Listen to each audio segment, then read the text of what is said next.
KIA गया, क्या कहना है? प्रभु श्री रामचंद्र कहे गए सिया से, प्रभु श्री रामचंद्र कहे गए सिया से कि ऐसा कलयुग आएगा कि कहीं जातियों को लड़ाएगा और कहीं धर्मों को बंटवाएगा। जो शिक्षा चाहेगा और जो शिक्षा पाएगा उन्हें वो मार भगाएगा और इसी से उसका मकसद पाएगा। 7 वर्षात 70 पेपर लीक झाले तरीही मोदी सरकार गप का? आम्ही युवक काँग्रेसनी आज आंदोलन कल्याण स्टेशनवर चक्का जाम केला आहे।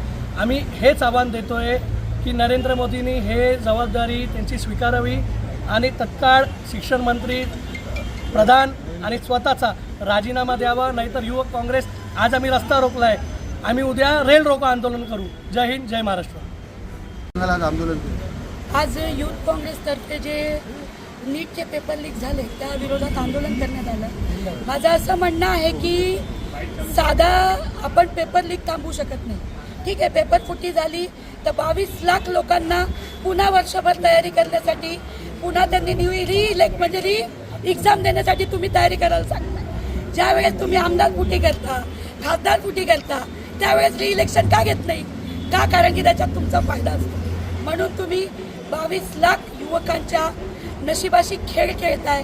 याची तुम्ही त्वरित जबाबदारी स्वीकारावी की हे पेपर लीक कायमच आपल्या भारतात का होत आहे याची जबाबदारी स्वीकारावी आणि शिक्षा मंत्री प्रधान आणि नरेंद्र मोदीजींनी राजीनामा द्यावा, जेणेकरून त्या 22 लाख लोकांना कळेल की यांना जाण आहे की आपल्याकडनं चुका कशा होत आहेत, पण अजिबात कुठल्याच गोष्टीची जबाबदारी स्वीकारायला हे जे भाजपचं सरकार आहे हे तयार नाही।